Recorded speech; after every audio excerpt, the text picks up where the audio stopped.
Hello tout le monde, bienvenue sur la chaîne de On est prêt pour ce deuxième épisode du format Déclic. Donc pour recontextualiser un petit peu Déclic rapidement, c'est un format dans lequel on invite des créateurs de contenu pour discuter avec eux de leur rapport à l'engagement, l'écologie, mais pas que, en fait toute forme d'engagement, pour essayer d'avoir un peu des parcours, des points de vue différents et puis de s'inspirer de leur expérience. Aujourd'hui, on a la chance d'être avec Lorraine, a.k.a. Luciole sur les réseaux, qui du coup est auteure, DA, créatrice de contenu, elle fait tout ça, ça en fait, des casquettes. 1 milliard de choses dans la vie, mais que du coup elle va vous raconter rapidement. Et puis voilà, c'est parti.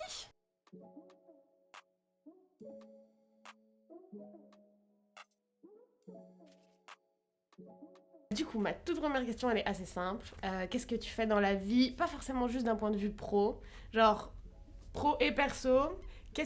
Comment tu te définirais dans la vie aujourd'hui et qu'est-ce qui t'a amené là? Alors, comment je me définirais? C'est une belle question. Ah oui. J'espère que tu as 3 heures devant toi.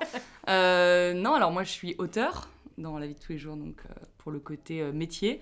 Je travaille pour plusieurs personnes en tant que scénariste, écriture, création de concepts, essentiellement sur Internet. C'est d'ailleurs comme ça qu'on me connaît en général et comme ça que j'ai pu créer une communauté parce que du coup, moi aussi, je crée du contenu pour moi sur mes réseaux sociaux, essentiellement Instagram et TikTok. Okay. J'adore TikTok. Où du coup, voilà, je fais de la création de contenu, divertissement sur ce qui me plaît. Donc j'ai plusieurs sujets de prédilection. On peut avoir le voyage, du divertissement juste général, faire des blagues, tout simplement. On va pas se prendre la tête. Faire des vidéos sur les brocantes, très important. Oui, ça là, elles sont vraiment très importante. Et également avec mon association Aileron, dont je suis membre depuis 2 ans, où je fais des vidéos en mer régulièrement. On va dire que c'est un peu, pas la base de mon contenu, mais en tout cas, c'est là où je fais le plus de vidéos à l'année. Du coup, avec cette asso Aileron, effectivement, tu travailles sur toutes les questions un peu de biodiversité marine, océan, etc. Et du coup, ma question, qui est un peu le cœur de ce format, c'est quel a été ton déclic pour te dire « Ok, je vais me lancer à accompagner cet asso et à m'engager dans ce... » pas forcément combat, mais on va dire sur ce sujet et en tout cas dans cette expérience. Alors, de manière générale, j'ai toujours été passionnée par le monde marin depuis toute petite. J'ai 2 grands-pères qui faisaient du bateau et j'ai toujours été un petit peu, inspirée par ce milieu. En même temps, ça vend toujours un peu du rêve. Tu sais, quand t'es petit, que tu regardes les bateaux au bord de la plage, que tu vois les poissons, etc. J'ai toujours été fascinée par ça quand je faisais du snorkeling, donc masque tuba pour ceux qui connaissent pas, donc juste tout simplement d'aller nager, de regarder les poissons, ça me fascinait, mais à un point pas possible. Et après, la vie a fait que j'étais sur Paris, donc quand on est parisien, on va pas aller dans la Seine regarder les poissons parce que mieux vaut pas. Tu veux pas voir les poissons de la Seine? Franchement, en vrai, il y en a en plus, il y en a, mais ils sont pas, Ils sont pas multicolores. Non, c'est pas très coloré. c'est très monochrome. Donc c'est vrai que pendant des années, je me suis un peu éloignée de ce milieu-là. De manière générale, je vais à la plage tous les étés, mais j'étais plus trop... je sais pas, je me disais pas que ça pouvait faire partie de ma vie, en fait. Et en fait, un beau matin, je me suis réveillée et je me suis d'abord fait la réflexion qu'en fait, j'avais une communauté, j'avais beaucoup d'abonnés. Et j'avais un peu cette conscience de me dire, tiens, ce serait quand même sympa de leur transmettre des choses un peu passionnantes, tu vois. Non pas qu'au bout de 3 unboxings de trucs, tu te dis, je transmets pas des trucs très intéressants, mais il y a peut-être des moments, je pense, en tant qu'influenceur, où tu te dis, ouais, je pourrais leur partager des choses peut-être qui vendent un peu du rêve ou qui du moins inspirent un peu, quoi. Qui t'anime toi aussi. Ouais, exactement. J'ai d'abord eu cette réflexion dans un premier temps où je me suis dit, c'est un peu bête d'avoir autant de gens et de pas leur partager du contenu pas sympa, tu vois ce que je veux dire, mais un peu... je sais pas, un peu original, un peu quelque chose de transmettre quelque chose, quoi. Et un peu différent aussi, ouais, final, un peu différent. Tu sais, tu vois toujours les mêmes choses sur les réseaux et je me disais, mais ouais, en fait, dès que t'as une voix un petit peu et que t'as des gens qui t'écoutent, pourquoi ne pas en profiter pour vraiment leur faire entendre ce qui toi t'inspire, tu vois ce que je veux dire, et pas juste des blagues dans mon cas, parce que c'est vrai que c'est ce que je fais de base. Super, tes blagues. Oui, elles sont super les blagues, mais je peux aussi faire des blagues ailleurs, tu vois ce que je veux dire, dans un environnement qui me fascine un peu plus que juste ma chambre. Et en fait, j'avais déjà regardé un petit peu les assos qu'il y avait en France qui pouvaient m'intéresser. Pour le coup, mon père il fait de l'associatif, ma mère aussi en a fait. Ça aussi, c'est un peu dans ma famille de s'investir là-dedans. Donc, j'ai toujours eu ça. Et j'ai d'ailleurs déjà travaillé pour des assos en tant que bénévole. Donc, je m'étais dit, bon, bah voilà, il y a quelque chose qui va pouvoir se faire entre les deux. On va réussir à forcément mêler tout ça de manière pertinente. Et en fait, je sais plus trop comment je me suis retrouvée à chercher des associations de biologie marine. Mais en tout cas, je m'étais dit, bon, c'est ce qui me fascine le plus. Mais je suis pas biologiste. Ouais. Parce que si tu rentres dans une association, parce que Aileron est une association scientifique de protection des raies et requins en Méditerranée, donc c'est vrai que tu vas te dire, ah bah si je veux rentrer là-bas, c'est mieux si je suis biologiste. Ou si en tout cas j'ai une appétence là-dedans, tu vois, ce qui n'était pas mon cas, j'ai pas fait des études scientifiques là-dessus. Donc je m'étais dit, bah, c'est un peu mort pour y aller. Mais du coup, j'avais une autre carte à amener, qui était la connaissance des réseaux sociaux. Et comment on dit, c'est quoi le mot ? La création de contenu. Ouais, la création de contenu, mais surtout le savoir-faire. Ah oui. Voilà, le savoir-faire des réseaux sociaux que les associations n'ont pas forcément. C'est clair. Donc je m'étais dit, bon bah ça va être ma carte, je vais rentrer avec ça. Joker, tu vois. Et du coup, je les ai suivis sur Instagram, ils m'ont suivi en retour.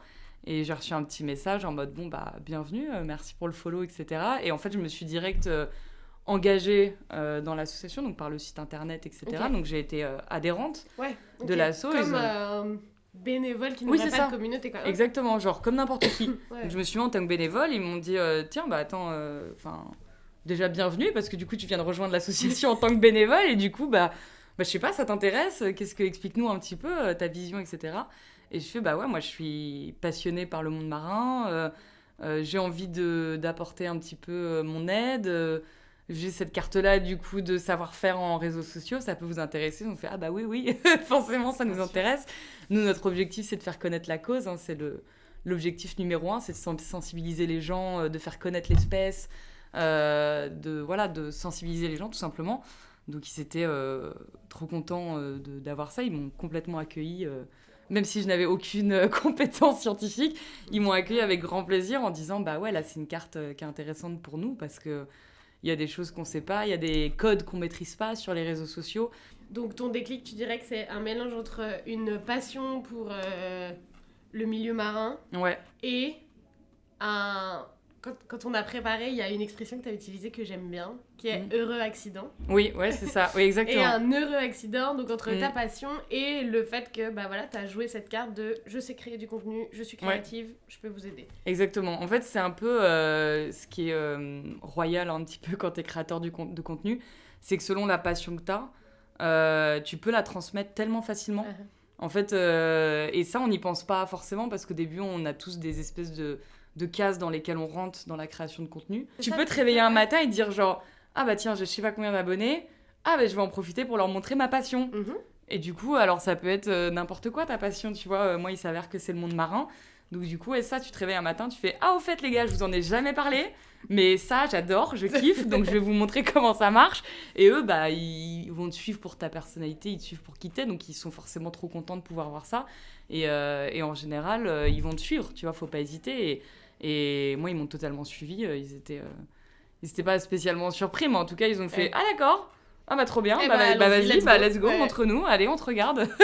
Trop bien. Donc ton entrée, on va dire, un petit peu sur toutes ces questions d'écologie, de protection du vivant, elle s'est faite par la protection marine. Est-ce que derrière, du coup, ça t'a amené à t'ouvrir un peu au sujet de la protection de la biodiversité au global ou de l'écologie au global ? Ça a été un peu ta porte d'entrée ? Ouais, ça a été une bonne porte d'entrée sur l'écologie de manière générale.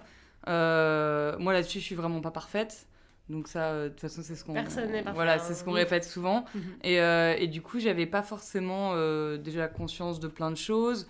Le fait d'aller sur le terrain, ça permet de remarquer aussi de ses propres yeux les choses dont on nous parle depuis longtemps. Nous, on va observer des espèces qui sont encore là. Nous, on est plus dans l'émerveillement et dans la comment dire, on va aller voir des espèces, donc c'est vrai que on va avoir le smile toute la journée, tu vois, parce qu'on est là, on va voir les espèces, donc on est contente, etc. Donc il y a plus ce côté, on va dire, émerveillement de ce qui nous entoure.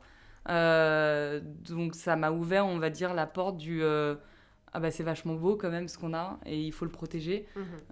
Donc c'est, comment dire, une expérience qui est très positive de mon côté. J'ai pas pris une claque, tu vois ce que je veux dire, comme certains peuvent avoir. Je me suis pas forcément retrouvée face à des scènes horribles ou quoi que ce soit. Je suis plus dans la team de bah voilà, je vais voir les espèces qui sont encore là, je vais voir ce qui reste et je les filme, etc. Enfin, genre, j'en fais quelque chose pour les gens qui, eux, sont dans leur salon et qui vont pas, du coup, voir ça à chaque coin de rue. Et l'idée, c'est qu'eux aussi soient émerveillés et qu'ils voient ça en disant « Ah bah oui, c'est quand même vachement beau, on a ça en Méditerranée, on a ça en France, quelle chance, faut les protéger, faut les machins. » Donc oui, ça m'a, par effet domino, ça m'a donné envie de les protéger, quoi. Parce que quand tu vois ça, tu te dis « Attends, là, on va faire gaffe au reste. » Parce que ça vaut le coup. Ça vaut le coup d'être préservé, tout ça. Forcément. Et du coup, tu disais, donc, je ne suis pas parfaite. Et moi, je t'ai répondu, personne ne l'est. C'est un vrai truc, voilà. Mais c'est vrai que, surtout depuis quelques mois, années, on entend beaucoup et on tape beaucoup sur les créateurs de contenu, sur ces sujets-là. Bon, moi, je pense que c'est pas forcément la meilleure manière de faire de la sensibilisation. Mais du coup, ça m'intéresse de savoir comment toi, tu le vis, ce truc qui peut être en fait une dissonance dans je suis hyper engagée, puis en même temps, parfois mon métier me fait faire des choses, voilà. C'est hyper intéressant, en fait, qu'on soit créateur de contenu ou pas, quand on a envie de s'exprimer sur les réseaux sociaux pour un sujet écologique, ou du moins qui nous, voilà, on est sensible ou parfois pas sensible. On va juste voir une vidéo qui nous révolte, on a envie de la partager, etc. Mais la story d'après, on est dans un avion pour aller je sais pas où, tu vois. Faut pas taper sur la personne pour ça, ça c'est clair.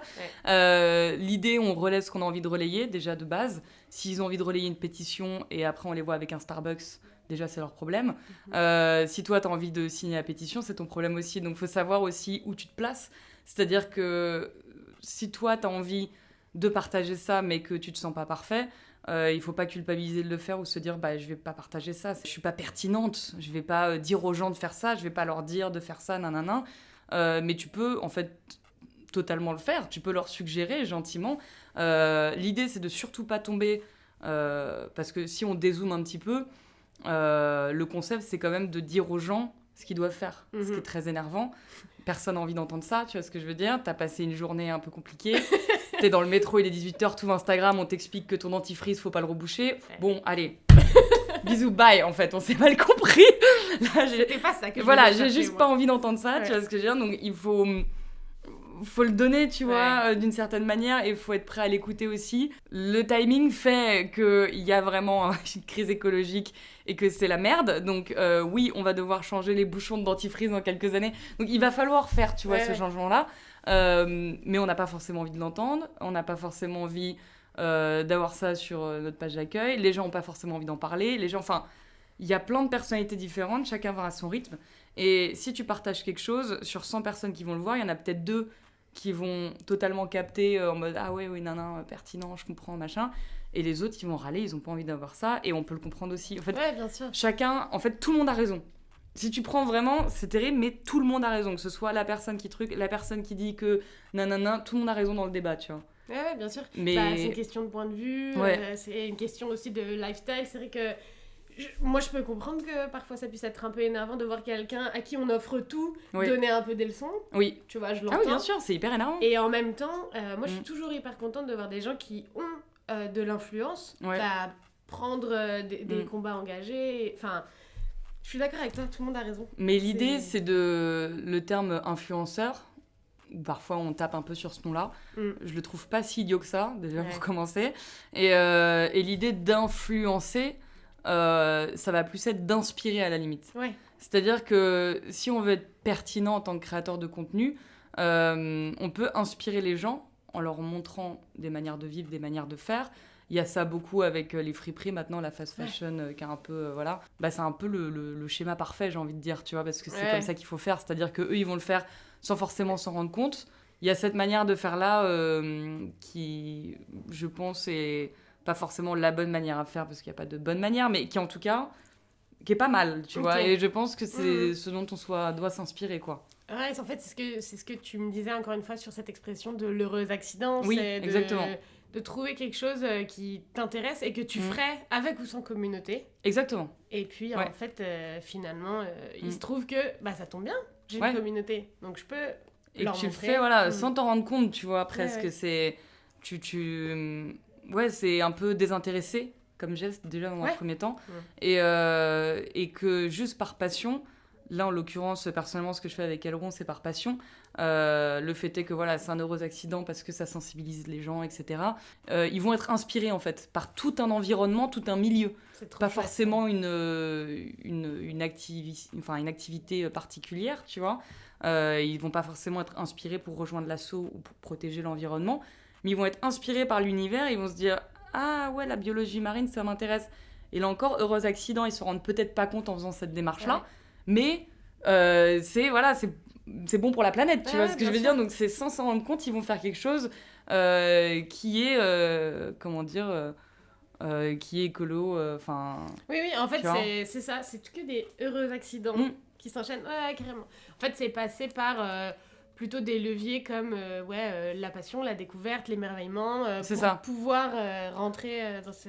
Autre que les leviers classiques que tu as sur les réseaux, qui sont l'activisme, le fait de, d'aller un peu au combat, tu vois ce que je veux dire, de pétitions, films, etc. Ça, c'est vrai, quand tu vois ça d'un point de vue extérieur, sur le papier, c'est pas passionnant.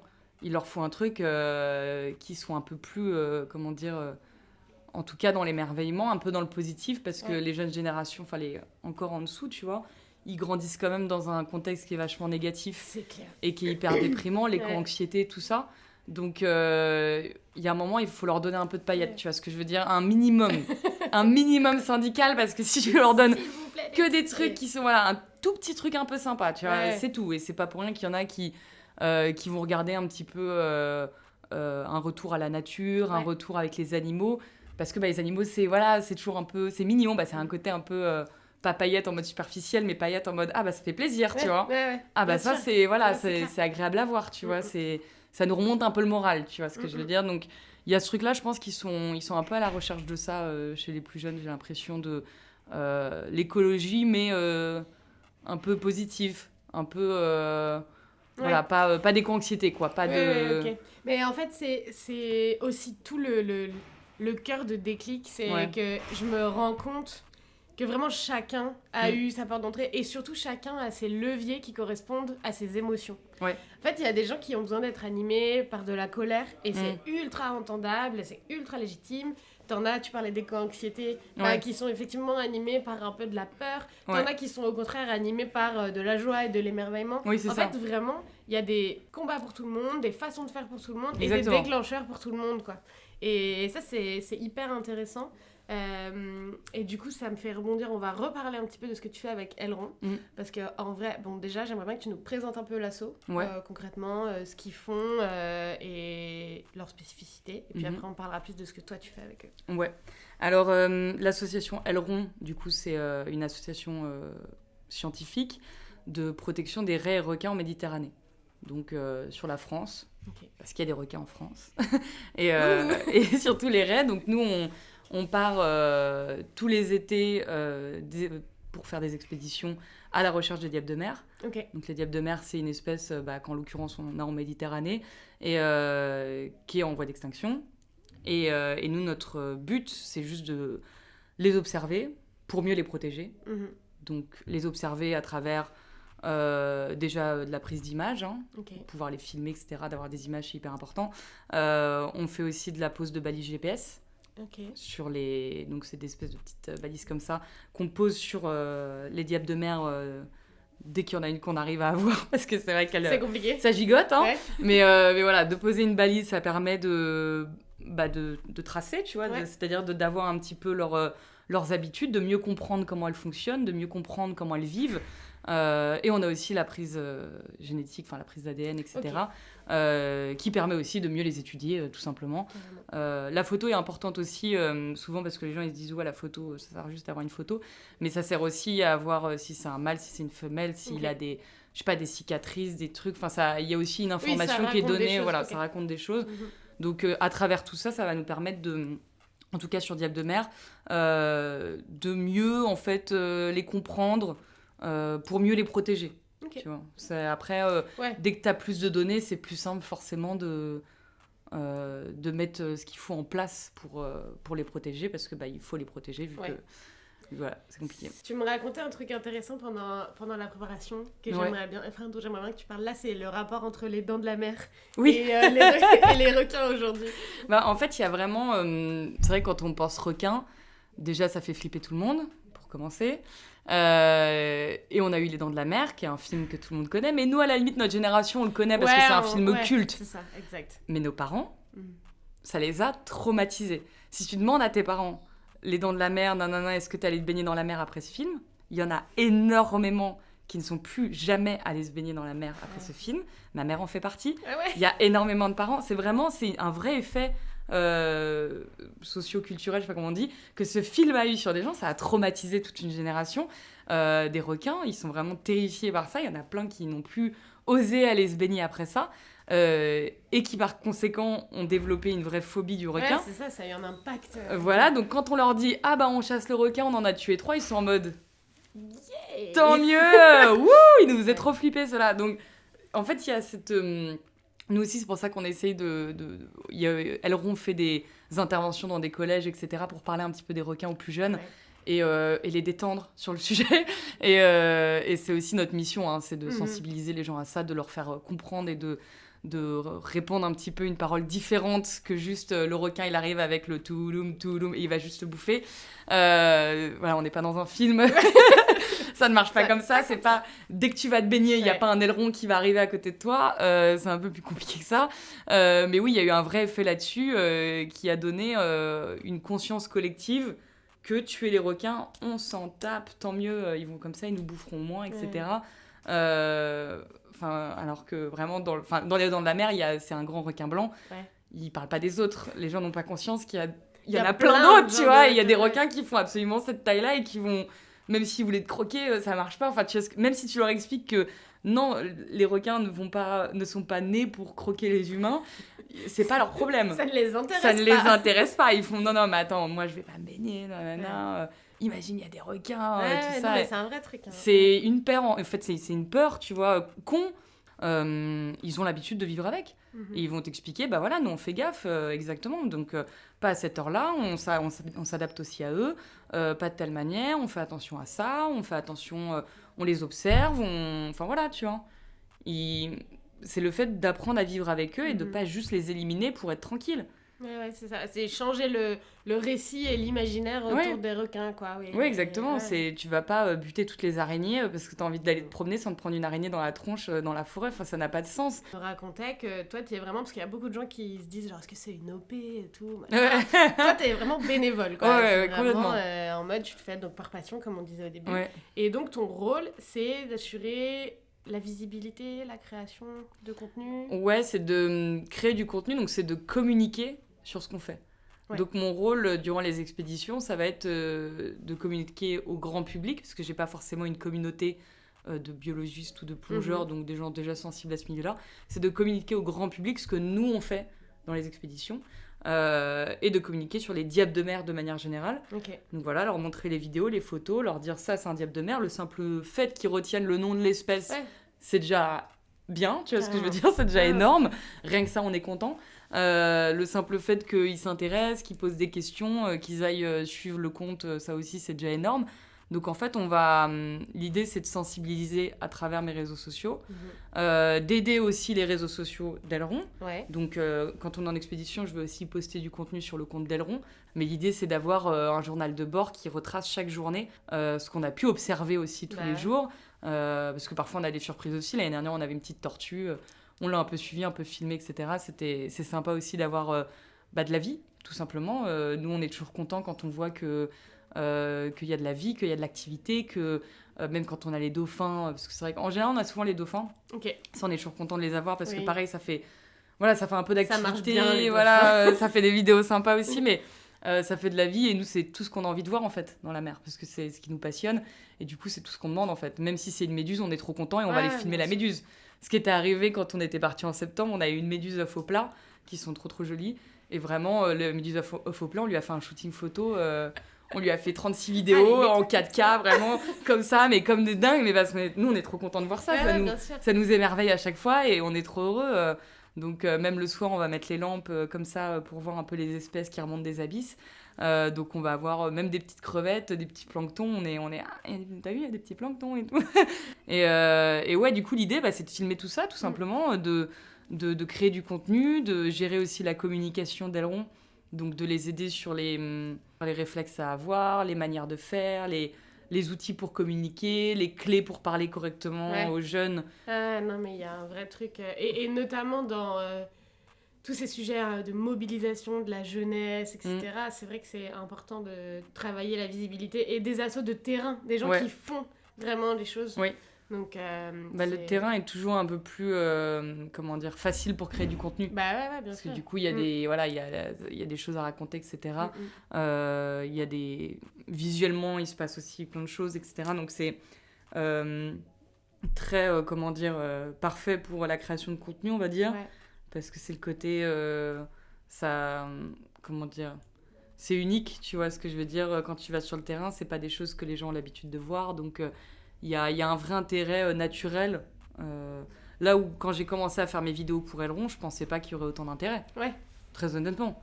Je pensais pas faire des millions de vues avec ce genre de vidéos. Tu vois, je pensais que ça allait toucher une certaine niche de personnes ou des gens qui me suivent et qui, eux, sont à fond et qui, du coup, sont en mode « Ah, trop bien et tout. » Mais en fait, ça a vraiment touché beaucoup plus de gens que ce que je pensais, qui sont très curieux et qui posent plein de questions, qui commencent là au fur et à mesure des années à bien comprendre. C'est à peine si j'ai besoin de leur réexpliquer, tu vois ce que je veux dire. C'est vraiment... non, je suis agréablement surprise de voir l'intérêt que les gens ont vis-à-vis de ce domaine-là. Du coup, je sais qu'il y a un deuxième sujet qui te parle un peu à travers qui tu es aussi dans le perso, je pense. Ouais. C'est le sujet fast fashion, slow fashion. Et que, encore une fois, quand on en a discuté, tu me disais, ça aussi, ça peut être un heureux accident. Ouais, exactement. Et voilà, et donc ton rapport, toi, à tout ça, parce que je sais que voilà, dans ta manière de consommer, qui du coup est un choix qui, je pense, mais tu vas nous le dire, de base est plus un choix de...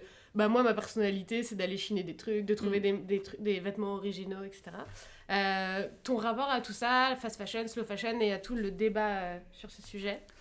Donc du coup, en effet, moi de mon côté, c'est vraiment intuitif d'aller chiner des trucs parce que j'aime bien aller trouver des trucs un petit peu uniques, un peu originaux, tu vois. J'ai mon père qui est brocanteur, du coup, donc c'est vrai que j'ai ce réflexe depuis toujours j'aime bien les petites pièces un peu uniques, j'aime bien aller fouiner, j'adore le truc d'upcycling.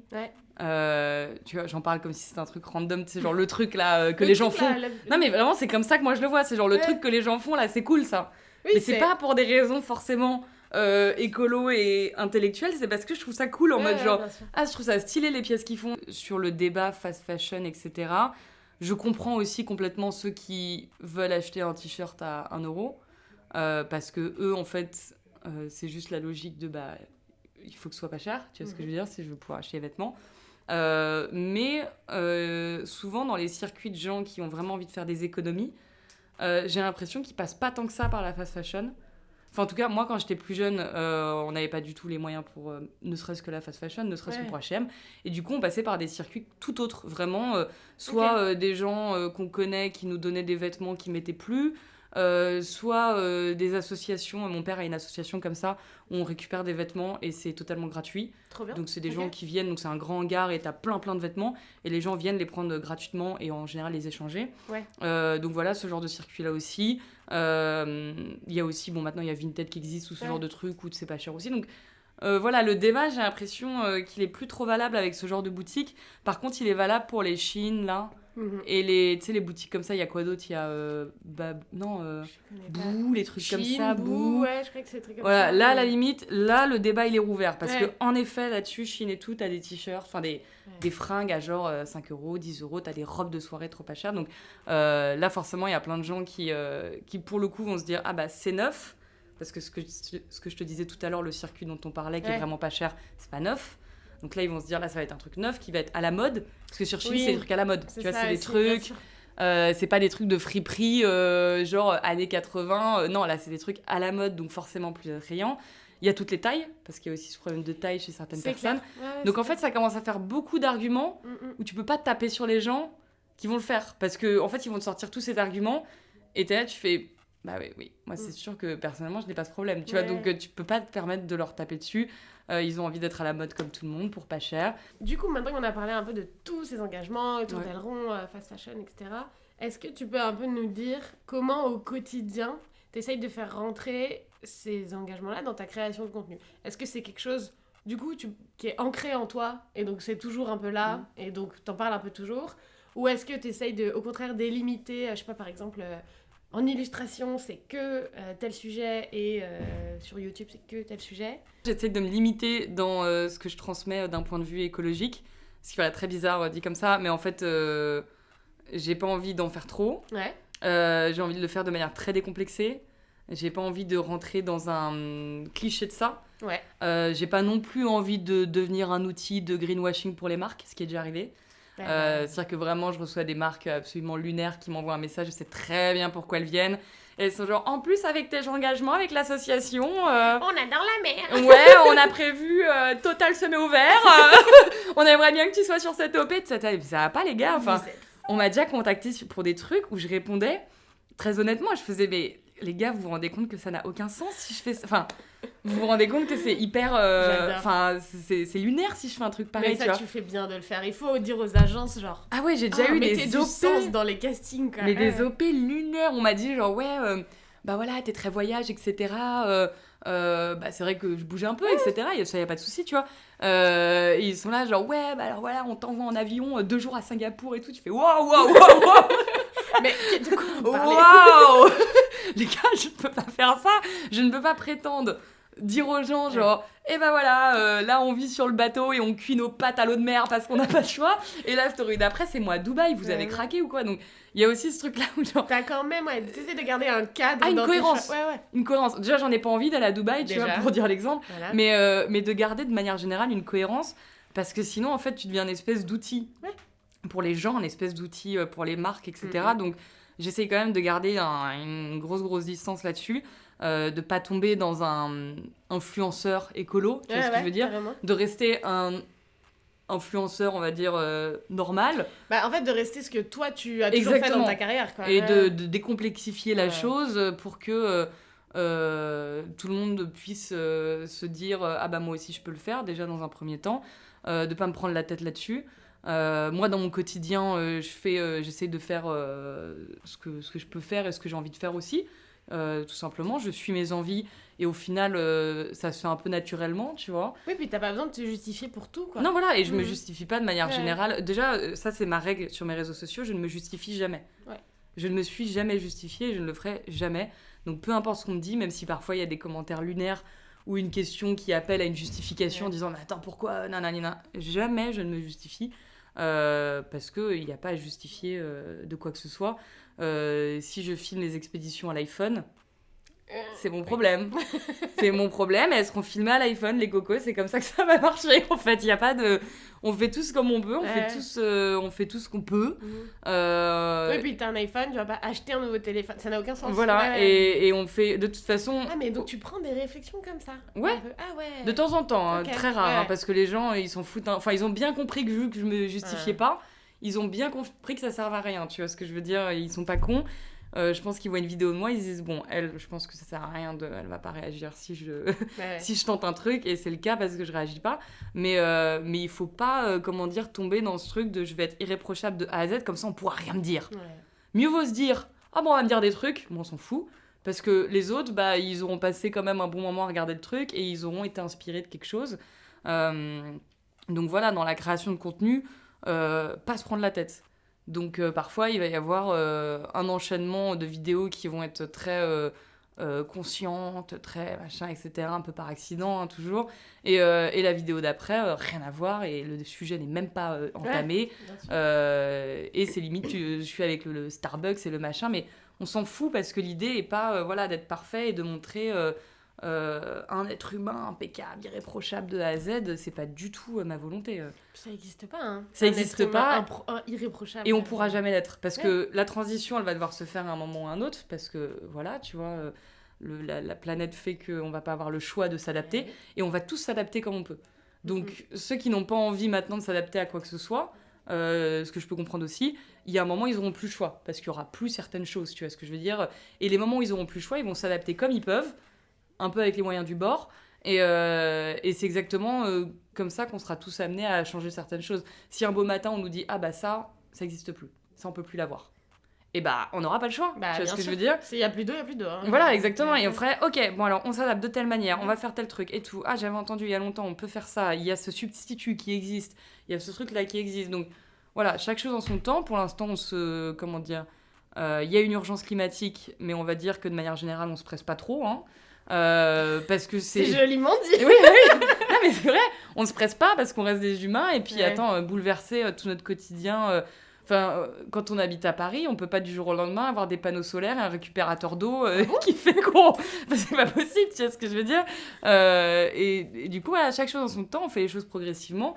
Faut le faire avec soit un impact puissant, comme tu dis, selon les émotions de chacun, soit avec une légèreté pour d'autres, soit avec un détachement pour d'autres. Soit avec un naturel, il y a des gens qui naturellement vivent à la campagne et ont créé un espèce de système pour tel truc, et quand tu les regardes tu fais « Ah les bâtards !» C'est genre putain, ça a l'air bien. Je suis tellement une merde à côté d'eux. C'est genre tu regardes le truc, tu fais « Waouh, ils ont dead !» C'est genre ils ont dead de fou, et ils sont là genre ouais bah ça paye pas de mine mais mes petites tomates. Mais j'ai mes petites tomates, bah moi j'ai mon jardin à l'année quoi, tout simplement. Et tu sais, t'es là avec ton Uber Eats genre « Ah le bâtard !» Tu dis genre, ouais, non, ok, d'accord. Bon. Alors, faire pousser des légumes sur Paris, maison à vendre à la campagne, tu vois ce que je veux dire ? Mieux vaut qu'on se tienne tous la main gentiment et qu'on y aille doucement. Tu vois, comme quand tu vas à l'eau et qu'elle est un peu froide, tu vois, le petit orteil, le machin. Marine, quoi. Exact, toujours. Tu mets un peu l'eau derrière la nuque, tu machin, t'as ton pote qui fait « Ah non, les gars, moi je peux pas. » Tu le pousses un peu, t'es là, tu fais « Allez mec » et tout. Donc voilà, on y va doucement, en se tenant la main, tu vois, et ce sera jamais parfait quoi qu'il arrive. Mais pas se prendre la tête, pas se comparer aux autres surtout. Parce que souvent les gens font ça avec les influenceurs, tu vois, ils vont comparer et puis ils vont tacler pour des trucs un peu cons. Mais parfois aussi, il y en a qui tendent le bâton. Tu sais, tous les trucs de NFT par exemple. Ouais. C'est un bon exemple parce que les NFT, ils se sont tous fait laminer. Et ça m'a fait beaucoup rire parce que vraiment, ils sont arrivés avec un truc en mode une proposition genre « Hey, on lance tous nos NFT !» Tout le monde « On n'en veut pas, c'est machin !» Ils se sont fait terminer et ça m'a fait rire parce que je me suis dit « Bon bah voilà, en fait maintenant, il y a des trucs où quand tu vas proposer de nouvelles choses, il y a moyen de se prendre des bons gros taquets dans la tronche de la part de tout le monde. Et tu te dis « Ok, c'est là que le changement, il est en train... » potentiellement de s'opérer, tu vois ce que je veux dire, en mode... Et les réactions en masse comme ça, voilà. Ça a un vrai impact et c'est... de plus en plus, les gens, ils ont cette conscience. Alors, c'est dur de changer leur quotidien, hein, et enfin, nous aussi, d'ailleurs, on se met tous dans le même panier là-dessus. Puis il y a des gens qui peuvent pas, hein, voilà, ils peuvent pas techniquement, surtout s'ils sont jeunes parce qu'ils sont chez leurs parents, donc ils vont pas arriver un beau matin, maman, on peut installer une centrale de je sais pas quoi. Enfin, les parents, ils vont regarder, ça va pas ou quoi? Ça va pas la tête. Rentre dans ta chambre. Enfin, tu vois, genre, c'est évidemment pas du tout accessible, mais le fait de s'opposer à des nouvelles choses, des nouvelles propositions qu'on peut nous faire, qui sont pas du tout viables dans le futur, ça je trouve que c'est déjà très bon signe. Ouais. Est-ce que toi t'aurais quelque chose à conseiller à tous les gens qui vont nous regarder pour se sensibiliser, ou un truc intéressant sur tous les sujets dont on vient de parler, quelque chose qui peut te faire passer à l'action peut-être? De suivre le compte d'Aileron, en plus là du coup on part bientôt en expé, donc il y aura plein de contenu. Trop chouette. Sur en tout cas le côté milieu marin, hein, là c'est un peu ce côté-là. Il y a aussi la Fondation de la Mer, compte Instagram pareil avec plein de, plein d'infos, qui font pas mal circuler aussi les nouveautés, que ce soit des pétitions, que ce soit des discussions en cours. que ce soit aussi des informations pures, hein, ils donnent vraiment des infos, des trucs pour se renseigner. Encore une fois, là, on est sur le milieu marin. Après, sur le côté vêtements que j'aime beaucoup aussi, parce que je fais aussi pas mal ça, il y a la Britney Market, qui est trop bien. J'y suis allée plusieurs fois, ça c'est très sympa. On mettra les liens aussi. Ouais, Britney Market, très cool. En fait, ils ont plein de gens qui vont venir. C'est vraiment, c'est un marché, quoi. Donc t'arrives, t'as plein de stands, t'as plein d'endroits, de gens qui ont leur propre friperie, qui ont leur propre création. D'ailleurs, le petit collier que j'ai, il vient de là-bas, tu vois. C'est des gens qui font ça eux-mêmes, soit des petits créateurs, soit des gens qui ont leur fripe. Donc il y a un peu pour tous les prix aussi. Parce qu'on parlait pas mal des prix tout à l'heure et c'est important. Donc voilà, il y a un peu de tout là-bas, hyper intéressant. Ou juste à la limite de suivre leur compte Insta parce qu'ils vont avoir plein de créateurs qui y passent. Il y a toujours des gens différents à chaque fois sur les marchés. Et c'est des marchés qu'il y a régulièrement. Ouais, tu peux te dire, il y a telle marque, j'aime bien le style. C'est ça. Mais même si vous n'êtes pas d'Île-de-France ou de Paris, en tout cas, vous pouvez avoir des liens vers des friperies. Ok. Pour aller suivre les comptes. C'est ça, pour aller suivre un petit peu. C'est un peu comme une place du marché. Tu vas voir un petit peu ceux qui viennent là, ceux qui ont leur propre friperie, qui font des sélections. Parce que tu sais, en fripe, parfois, c'est toujours un peu les mêmes pièces, c'est un peu chiant. Bon, c'est cool d'aller voir des gens qui font des sélections eux-mêmes, avec des thèmes, etc. Il y en a qui vont être sur des thèmes très précis, années 2000, etc. Donc, c'est cool d'aller creuser un peu là-dedans à travers ça. Il y a une marque que j'aime trop, ça me fait penser, mais je sais pas, je pense que tu vois ce que c'est, Too Cool for School. Oui. J'adore. Vraiment, elle est trop forte. Mais elle, pour le coup, c'est de l'upcycling. Ouais, c'est upcycling. Ouais, il y a Kamad aussi qui fait ça. Kamad Kamad Paris. Ah oui, ok. Ouais, tu sais, ils font de l'upcycling aussi. Ils refont des...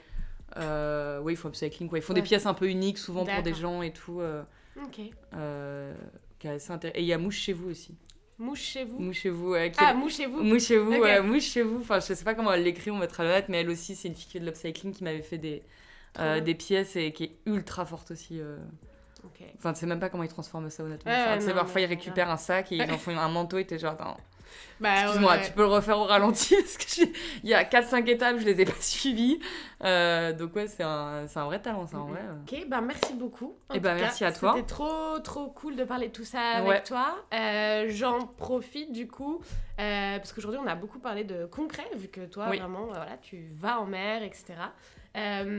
Sur le site d'On est prêt, il y a une page qu'on vous mettra aussi, ou qu'on mettra en lien quelque part, je ne sais pas, où on liste en fait des actions que vous pouvez faire, enfin comment passer à l'action. Alors peu importe vos affinités, ça peut être encore une fois sur les sujets de la mer, ça peut être sur les sujets de l'éco-anxiété, ça peut être, on parlait de pétitions et tout ça, on a vraiment à cœur de répertorier pas mal d'actions qui sont assez facilement faisables pour mettre un pied dedans.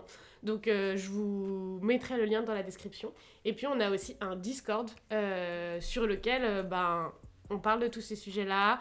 C'est très libre, c'est très ouvert, comme vous le voyez. C'est vraiment pas de culpabilisation, c'est juste pour qu'on puisse avoir un endroit où on peut échanger, où vous pouvez aussi trouver de la ressource. Voilà. À la fraîche. À la fraîche. À la fraîche, ce sera le mot de la fin. À la fraîche. Ciao. Ciao.